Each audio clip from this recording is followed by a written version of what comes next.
چی است؟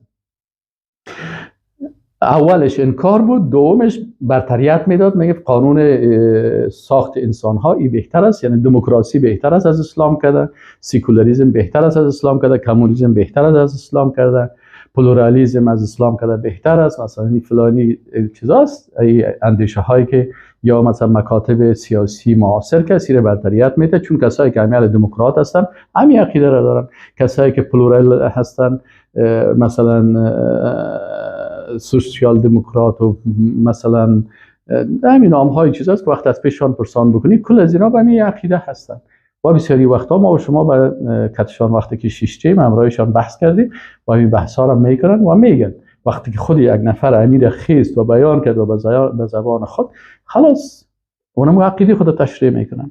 سومیش میگه چه قسمت سومیش؟ الله یعتقد کونه احسن من حکم الله و رسوله.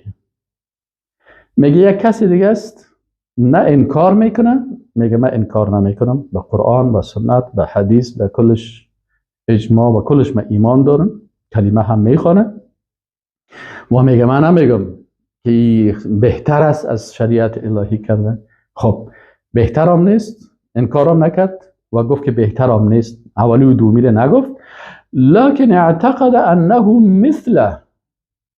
او چی عقیده داره؟ او میگه که یا مثل از او برادر. فهذا كالنوعين الذين قبل. خب این چی میگه؟ میگه این مثل از او برادر، میگه که من قرآن سنت و دین و کلش قبول دارم و این قانون که هست مثل از او است. آل در قرآن و در سنت جرم جنایت اینا رد نشده؟ بله شده. خب دیگه قانون میگه هست، پس من او را قرآن و سنت قبول دارم، مسلمان هستم، کلمه میخوانم و یا را قبول دارم، لکن قانونه که من آل تطبیق میکنم مثل این قانون شریعت وارست. چی فرق داره؟ چی فرق داره؟ یا مثل از او وارست، آل تو را تطبیق میکنی من این را تطبیق میکنم، او را مثلا از کتاب‌های مثلا از قرآن میگیره، از حدیث میگیره، از کتاب‌های فقهی مثلا جمعیت میگه اینجا قوانین ما تمام جور شدگی است، امریکا جور کرده، فرانسه جور کرده، وقتی که اگر مقایسه بکنیم بسیاری از یا مثل از او است. این پس قانون انسان عقیده داره که مثل شریعت الله هست، یعنی اردویش مثل داره. مخلوق قانون مخلوق مثل قانون الله هست، این ایره مثل ساخته. این سومی هست. خب حکم ازی چی هست؟ آلی عالم میگه فهذا كالنوعين اللذین قبله، میگه این مثل همون دو نوعی است که قبل ازی بود. فی کونه کافرا الکفر الناقل عن المله، یعنی این هم مثل او دو گروه اولی واره کافر هست که کفر ازی کدام کفر است؟ الناقل عن المله، که ایره از ملت اسلام میکشه. لما یقتضی، چرا شیخ سید چرا یه به تو مفتی بزرگ هستی؟ این میگه لما یقتضی ذلك من تسویه المخلوق بالخالق، به خاطر اغزی که میگه ایگه پزی دلالت میکنه به مساوی قرار دادن خالق با مخلوق. مخلوق با خالق چی میکنه؟ مساوی قرار میده. یعنی وقتی که الله حکم میکنه، ذات ذوالجلال و الاکرام خالق آسمان ها و زمین، این مخلوق کوچکه که شاید مثلا بغیر از زبان خود دو زبان دیگر یاد داشته باشه و نداشته باشه، بغیر از چند وقتی که حال فعلا هست از سابق و از گپا خبر باشه، نخبر آینده را هیچ خبر نداره. این مخلوق کوچکه که در یک زمینه که کوچکه که اگه بالا بری این زمین به اندازه یک سر سوزن یا سر نقطه پنسل معلوم میشه و بالاخره که اگر بالاتر بری اینی انسانه که کوچک ضعیف که در بسیاری مسائل جاهل است، ایره مثل قرار میده با ذات ذوالجلال و الاکرام، پس به این خاطری کافر هست. این چرا الله متعال میگه لیس کمثله شیء، هیچ مخلوق هیچ چیز مانند خالق نیست. پس این خود میگه مثلش هست. پس وقتی که تو میگی مثلش هست، بناهن او که میگی من کلمه میخوانم و قرآنت در طاقت ماندی و بالی سرت ماندی و از سنت و از کل چیز قبول داری، میگه ای از دایره ایمان خارج میشه و ای کافر است. والمناقضه والمعانده لقوله عز وجل، میگه مخالفت و دشمنی ازی با قول الله هست که لیس کمثله شیء و نحوها من الآیات الکریمه و امثال دیگه آیات قرآن هست الداله او تو آیاتی که دلالت میکنه علی تفرد الرب بالکمال که الله سبحانه و تعالی ذات است کامل است مطلق ذات کامل است به کمال مطلق داره و تنزیهه عن مماثله المخلوقین انال على تفرد الرب بالكمال و تنزیهه عن مماثله المخلوقین که الله سبحانه و تعالی در ربوبیت خود ذات یگانه است که کامل هست کمال مطلق داره و پاکی تنزیهی عن مماثلت المخلوقین که الله سبحانه و تعالی پاک است از همگونی با یا هممثلی با مخلوقین فی الذات والصفات والافعال والحکم بین الناس فيما يتنازعون فيه. یعنی الله سبحانه و تعالی ذات کامل است و منزه است از مثل بودن با مخلوق در ذاتش، در صفاتش، در افعالش و در حکمش بین مردم. پس این نفر مثلا در ذات و صفات افعالش قبول داره، در حکمش بین مردم چی هست؟ در اینجا باز الله سبحانه و تعالی را قانون شریعتش چی میکنه؟ مثل مخلوق. پس به این اساس میگه این انسان کافر میشه. پس ما و شما فهمیدیم قسم اول کسی که مطلقا انکار کرد، متوجه هستین؟ قسم دوم انکار نکرد لکن قانون انسان ساخت انسان از شریعت الهی کرده برتر دانست، این هم کافر است. قسم سومش کسی که قانون الله را مثل قانون مخلوق، قانون مثل قانون الله دانست، این هم کافر است. این حال شما خودتان فکر بکنید که چقدر مردم به این مرض مبتلا هستند. از این خاطر است که نصرت الهی سر بسیاری بند است و بسیاری هستند که مثلا غیرت از پیشش رفته، ایمان رفته، دشمنای الله میزنن، بمبارد میکنن، میکشن مسلمان ها را و این قرار آرام شیشتن و این از او کدام برتر است به خاطر ازی که او هم از دایره ایمان خارج است، این هم از دایره ایمان خارج است. پس فرق بین از او یهودیه که کافر است و به موسی و عیسی و قرآن و رسول الله هم کافر شده و بین ازی کسی که مخلوق با الله مشابهت میته و کافر میشه. اردویش از دایره ایمان خارج هستن. از این خاطر این باز هیچ حرکت کردن نمیتونن. خب چهارمی چی هست؟ میگه چهارمی که هست این او سه حالت نداره. ان لا يعتقد كون حكم الحاكم بغير ما انزل الله مماثلا لحكم الله فضلا عن ان يعتقد كونه احسن منه لكن اعتقد جواز الحكم بما يخالف حكم الله و رسوله. میگه او سه عیب اولی رو نداره، چهارمی هست. او سه عیب اولی نداره، عقیدش نیست که مثلا انکار بکنه او رو خو نداره، ایره هم نداره که بگویه برتر است از او کرده، ایره هم نداره و مماثل نمیگه که مثل از او هست. خیلی میگه؟ میگه ایست چیره لکن اعتقد جواز الحکم بما یخالف حکم الله و رسوله. ای جواز میده. چی معنی؟ وقتی امروز بشین برشانبای خوب جناب عالی خودت که رهبر از این مملکت هستی و اینجا قانون که من خواندم این قانون شما موافق شریعت الله نیست. مثلا در افغانستان در زمان جمهوریت قانون ساخته بودن که یکی از قوانینش که من خواندم نوشته بود که اگر یک کسی زنا میکنه، تجاوز جنسی میکنه، برای از او جزا بود. اما برای کسی که به اختیار خود زنا میکنه جزای وجود نداشت. یا مثلا در قوانین از اونا جهاد جرم حساب میشد. فضل الله المجاهدین علی القاعدین، کسایی که قاعد هستن ششتن جهاد نمیکنن نسبت بر از اینا و کسایی که جهاد میکنن فی سبیل الله رتبه از اونا بلندتر است. اینایی رو بلندیش قبول نداشتن، بلکه نوشته بود که کسی که مثلا در مقابل امریکایی ها می جنگه که اونا آمدن در افغانستان و معترض هستن و اشغال کردن و با زور خود آمدن، با تیارای خود آمدن، با راکت خود آمدن، باز اگر کسی به امرای امریکایی می جنگید و جهاد میکرد این باید مثلا 20 سال قید شده. خب آل از این رو پرسان بکنی که خب خودت کلمه میخوانی؟ میگه بله من کلمه میخوانم قرآن قبول داری؟ میگه بله آقا من قبول دارم. سنت قبول داری؟ میگه بله قبول دارم. آینه کل چیز و حتی شاید لباسش و چهرهش. خب برش بگوی خیلی پس قوانین شما که است این قانون ضد چی هست؟ ضد شریعت الله هست. این قانون تا مثلا مخالف قرآن است و مخالف سنت هست. در این چی میگه؟ این میگه که برادر وقتی که حکم الله هست، حکم پیغمبر هست، این حکم هم جایز است که بکنی. یعنی اگر مطابق قانون فرانسه و قانون امریکا و قانون روس و دیگه قوانینی که هست تو حکم میکنی، این جایز است، پروا نداره. ما از قرآن و سنت هم میگیریم و این جایز است که از این قوانین هم بگیریم و استفاده بکنیم و این قوانین رو تطبیق بکنیم. به این خاطر ما این قانون آوردیم که جایز است، به او هم ما احترام داریم و او هم قبول داریم.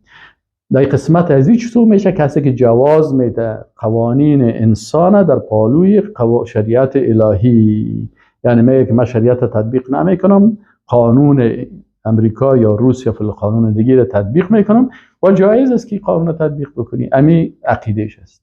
حکم از این چی است؟ این عالم میگه فهذا کالذی قبله یصدق علیه ما یصدق علیه. میگه این مثل اون مسابقه وارست، بالای از این تصدیق میشه، صدق میکنه آنچه که بالای از دیگر بود. لاعتقاده، به خاطر که میگه این عقیده داره جواز ما علم بالنصوص الصحیحه الصریحه القاطعه تحریمه.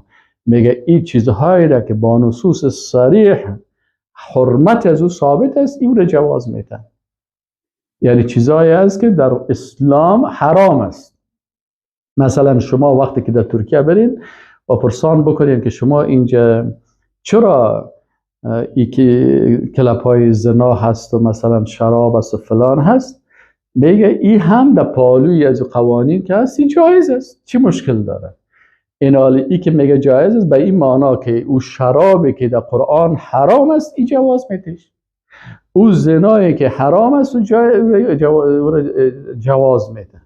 پس اینالی این حاکمه که جواز میده، میگه من این کار نمیکنم، من مسلمان هستم، کلمه میخوانم، روزه میگیرم، یعنی خانمم با حجاب است، خودم سجده میکنم، با دفاع از مسلمان ها میکنم، لکن جواز میده که یعنی این سیاحت، زنا، شراب، بی‌حجابی، بی‌ستری یا کلش جایز است در پالوی از اینکه مثلا شریعت الله هست و ما قبول داریم، لکن این قوانین هم جایز است و اعلان میکنه که جایز. خب اینالی عالم چی میگه؟ میگه ای هم بالایش امو کفری که او سه قسم اول داشت، این قسم چهارمی هم کافر است، به خاطر که چیزهای را جواز میده که با نصوص قطعی و حرام است و این عالم میگه جایز است و او رو در مملکت خود این تطبیق میکنه. خب پنجمیش چه قسم است؟ میگه پنجمیش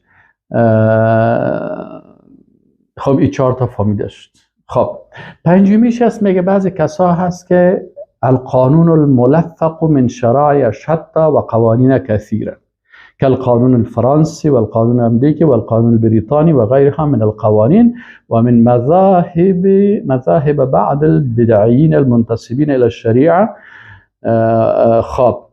وغير ذلك يحكم حكامها بينهم بما يخالف حكم السنة والكتاب. میگه قسم پنجمی کسایی هستند که اونا یک قانون ساختن که او قانون ملفق است از مختلف قوانین، یعنی قانون است که از قانون چندین قوانین یک قانون ساختن. مثل قانون فرانسه، یک چیز از قانون فرانسه گرفتن، یک چیز از قانون امریکا گرفتن، یک چیز از قانون بریتانیا گرفتن، یک چیز از قوانین دیگرها گرفتن و یک چیز هم از بعضی از بدعتکارای مسلمان ها هم که بعضی فتواهای بدعتی اطلاع دارن ایره هم جمع کردن و از این قانونی که از چندین قانون مختلط است از این قانون جور کردن که در اونجا این قوانینشان مخالف قرآن و سنت است. من احکام ذلك و تلزمهم به مطابق از این یحکم حکامها بینهم، باز امی حاکما که هستن مطابق امی قانون گدودی که از چندین قانون گرفتن مختلط باز مطابق از اینا حکم میکنن که مخالف قرآن و سنت است. یعنی قوانین مختلف است. مثلا بعضی اوقات در اصول در قانون اساسی بسیاری کشورها سعی کنین، مثلا در یک مادهش نشه کرده که شریعت اسلامی را قبول داریم، در دیگه مادهش که بیای باز میگه قانون ملل متحد قبول داریم، باز دیگهش که هست میگه حقوق بشر را قبول داریم. اینال در بسیاری چیزای از اینا که از قانون حقوق انسان حیوان قبول داریم. شما کسایی که مثلا در اروپا زندگی میکنن، ذبح کردن حیوان در قانون حقوق حیوان که است یک جرم از جنایت است، در حالی که در اسلام که است ذبح حیوانات حلال است که مثلا مسلمان با کارت حیوان ذبح بکنه، اونا میگه که نیست. این قانون که اینا جور کردن، این قانون چی هسته؟ اکثرا قانونهای اساسی را که شما مطالعه بکنین، اما تو قوانین هست که مثلا گدوت کردن، یک دو سه تاش از قانون امریکا گرفتن، دو سه چهار تاش از قانون فرانسه گرفتن، از قانون ایتالیا گرفتن. بعضی چیزا را هم از بعضی گپ‌های بعضی بدعتکارای مسلمانا که مثلا فلانی مسلمانات تو میگن این کل لذیر صاحب جور کردن، یک دانه قانون ساختن و مطابق از این حکم میکنن. متوجه هستین؟ اینا میگه ای عالم چی میگه و این قانون میگه ای حاکمات تطبیق میکنه. فای کفر فوق هذا الکفر، میگه از این که دیگه کفریت میشه، این مطلقاً کفر است. و ای مناقضه للشهاده بان محمدا رسول الله بعدها، میگه کدام چیز مناقض به این است که رسول الله صلی الله علیه و سلم رسول الله است. یعنی این آنچه که رسول الله صلی الله علیه و سلم بالایش نازل شده قرآن و سنت ای را ترک میکنه و میره این قانون گدوده جور میکنه و بالای مملکت و بالای مردم تطبیق میکنه. بناهن اینی کسی که اینی قانونی را جور کرده که گدوت هست، قانون اساسی را جور کرده که از شما اکثر قانونهای اساسی را بخواید که مثلا در زمان جمهوریت که میخواندی در یک مادهش میگه که اینجا شریعت اسلامی هست. خب بعد از او چی؟ باز دیگهش که میرفتی باز حقوق بشر است، باز بالاخره ملل متحد است، بالاخره قانون فلانی است، اما تو گدوت از کل قوانین یک دونه قانون جور کرده. ایره هم یه عالم میگه که این هم کفر است، کسی که قانون ساخته این کافر است و کسی که تطبیق کنندهش است این مخالف قرآن و سنت و مخالف رسالت رسول الله صلی الله علیه و سلم است.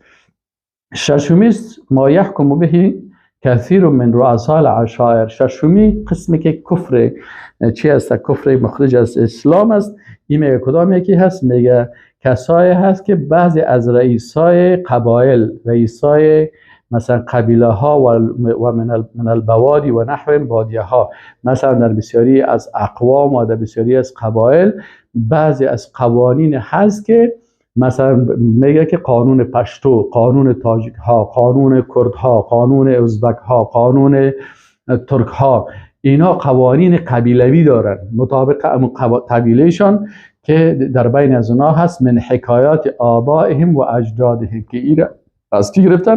از شریعت نگرفتن، از پدرها و پدرکلانایشان این قانون گذاشته شده. و عاداتهم التي یسمونها سلومهم، که اینا بسیاری وقتا برای این نام ها میگذارن، مثلا فرهنگ میگنشه، مثلا این فرهنگ ماست یا این میراث نیاکان ما هست یا این از اجداد ماست. یتوارثون ذلك منهم، که این قوانین قبیلوی را از این پدر و پدرکلان خود به میراث بودن. و یحکمون به و یحضون علی التحاکم الیه عند النزاع، در وقت اختلافات به این محکم میگیره. بسیاری وقتا مثلا یکی از دوستای ما شیشتا بودیم، مثلا یک اختلاف داشتن، ما برش گفتم که مسئله بیوه بود، یک خانم بیوه بود که میخواستن درباره از اون تصمیم بگیرن. ما کتشیشت ما گفتم خود در مورد در کندی ببارم، ولی خب الله سبحانه و تعالی حکم کرده که مثلا اختیار لري خپل میړه اختیار کی او اختیار لري، مثلا رسول الله صلی الله علیه و سلم ورکړی او بر ما هغه ماته چې نه استاد دلته مون قرآن نکوو، دلته مون پښتو کوو. همین نقطه ای عالم میگه. یا بسیاری وقتا برای بسیاری کسا که بشینیم از مجلس ها هست، وقتی که اختلاف شد و چی گپ است برش میگه که برادر قرآن این تو میگه پیغمبر میگه اینجا رواج ما، اینجا کلتور ما هست، اینجا عنعنات ما هست، ما مطابق از او فیصله میکنیم. اینجا دیگه باز شما مولوی صاحب در مورد نکاح باز بین یک نکاح بسته بکنیم، دیگه در رواج های ما مداخله نکنید در اختلافات و در بسیاری مسائل، در مسئله زن و در مسئله طلاق و در مسائل مثلا میراث و در بسیاری چیزها. این عالم میگه که اینی را از پدرای خود میگیرن و به مطابق از حکم میکنن و در وقت نزاعات کس در طرف از امور رجوع میکنن. بقاء علی احکام الجاهلیه میگین، چون احکام قوانین کلش قوانین جاهلیت است. و اعراضا و رغبتا عن حکم الله و رسوله فلا حول ولا قوة الا بالله. میگه اینا از حکم الله اعراض میکنن، بنابراین کفر اعراض است. و رغبتا و حکم الله و رسوله بد میبینن، بد میبینن حکم الله و رسوله، فلا حول ولا قوة. اینی 6 نوع این کفر اعتقادی هست که معلوم دار بسیاری کسایی که از پیشان پرسان میکنن شما چرا این قانون آوردید، از اینمی 6 چیز یکی از این میگن، بنابراین این با این چیز کافر میشن. این بعضی کسا هست که اگر بر شنال فعلا این گفته شود، اینا رو باز ایره نظر به ای که مثلا حاکمش خودش طاغوت است و در این حکم داخل میشه، از این خاطر در مدرسه و در پوهنتونا و در کل جای قانون است که باید این چیزا درس داده نشه و گفته نشه، به خاطر که سر خود از این رجوع میکنه و هر کس که کرد باید بندی شوه و باید برش گفته شوه که تو چی هستی، تو تکفیری هستی و تو بیدین هستی. اما القسم الثاني، قسم دومه که من قسم کفر الحاکم ما انزل الله و هو الذي لا يخرج من المله. عالی عالم میگه ما قسم دوم بر شما گفتیم. قسم اول گفتیم 6 نوع است، تشریح شد. قسم دوم است که برش کلمه کفر استعمال شده، لکن کفر است که انسان از دایره ایمان داخل نمیکنه. فقط تقدم عن تفسیر ابن عباس رضی الله عنهما لقول الله تعالی. میگه کدام حالت است؟ میگه قول عبدالله ابن عباس است که و من لم يحكم بما انزل الله فاولئک هم الكافرون قد شمل ذلك القسم. میگه این شامل امی قسم میشه. و ذلك فی قوله رضی الله عنه فی الآیت کفر دون کفر. میگه او گفته که کفر است دون کفر، یعنی کفر است که این کفر پایین است یا کفر چی میگن، کفر اصغر است. لیس بالکفر الذی تذهبون الیه. و این قولش که گفت شما به او سخنی که شما میرین این است. خب آلی کدام که و ذالک ان تحمله شهوته و هواه علی الحکم فی القضیه بغیر ما انزل الله. مثلا یک نفر است در یک موضوع، مثلا شریعت هست شرط وضو نکرده، حکم هست شریعت الهی تطبیق میشه، مثل زمان هارون رشید، مثل زمان اموی ها، مثل زمان عباسی ها. لکن مشکلش چی است که یه عالم مثلا شریعت تغییر نداده، قانون ناورده در جای ازی، چون در زمان اموی ها و عباسی ها همون شریعت الهی حاکم بود. لکن پسان چه وقت بازی حکم شریعت سخت برداشته شد؟ در زمان هولاکو چنگیز خان که قانون آورده شد، شریعت وضو کردن و به عوض شریعت الله قانون چنگیز خان آورده شد. خب آل میگه یک کسی که سقف هست، شریعت هست، قرآن قبول داره، سنت قبول داره، اجماع قبول داره، احکام دین کلش قبول داره، کل ازی هست. اینی شخص خودش به اساس خواهشات نفسانی یک حکم میکنه به غیر از مخالف شریعت. مثلا در یک موضوع هست رشوت میگیره، یا قومش هست یا شناختش هست، اونجا حکم الله یک قسم است، این مثلا یک حکم مخالف ازی میکنه. اینال میگه چی است؟ و ذالک ان تحمله، میگه متوجه باشین او کفر که کفر اصغر است و از دین نمیکشه، میگه او کسی هست که ان تحمله شهوته و هواه علی الحکم فی القضیه. میگه شهوت و خواهشات نفسانی از این وادار ساخت که این در یک قضیه چی کنه؟ حکم بکنه به غیر ما انزل الله مع اعتقاده، با امرای ازی که عقیده داره که ان حکم الله و رسوله هو الحق، عقیده داره که حکم الله و رسولش حق است، و اعترافه علی نفسه بالخطا، و نفس خدا بگه که بله من خطاکار هستم و مجانبت الهدى، و بگه که بله من از هدایت دور شدیم، خطا کردیم، غلطی کردیم در این یک قضیه که حق فلانی بود، ایره بر از او حکم نکردم، مخالف ازی کردم. چرا این کار کردی؟ یا رشوت خورده، یا مثلا شناخته داشته، یا قومیش بوده، یا هوای نفسیش بوده، حق یک کسی را گرفته که الله برش حق میداد، مثلا حق این 5 ریب زمین از فلانی شخص بود، این حاکم خیست همین 5 ریب زمین از این نفره که حق ازی هست و برش ثابت شد، این دیگه برای یک کسی داد که حق از اون نیست. این حکمش مخالف چی شد؟ مخالف ما انزل الله شد. خب عالی، این کافر میشه نمیشه؟ میگه نه، این کافر نمیشه. چرا؟ میگه به حساب ازی که شریعت و دین و یارا نگفته که چیست. میگه بله من اشتباه کردم، غلطی کردم، گناهگار هستم، لکن همین قسم کم از پیش من شد. میگه این نفر چی از دین خارج نمیشه. و هذا و ان لم یخرجه کفره عن المله فانه، میگه این با وجود اینکه این نفر با این گناه خود که کرده این از دین نمیکشه، فانه معصیه عظمی اکبر من الکبائر، میگه این معصیت بسیار بزرگ است که بزرگ است از چی؟ بزرگتر است از گناه های کبیره، مثل زنا و شراب نوشیدن و سرقت و قسم غموس و غیرها. ان معصیه سماها الله فی کتابه کفرا اعظم من معصیه لم یسمها کفرا، میگه از این خاطر گناهی را که او برش کفر گفته شده هست، او میگه بزرگتر است از گناه های دیگه کرده.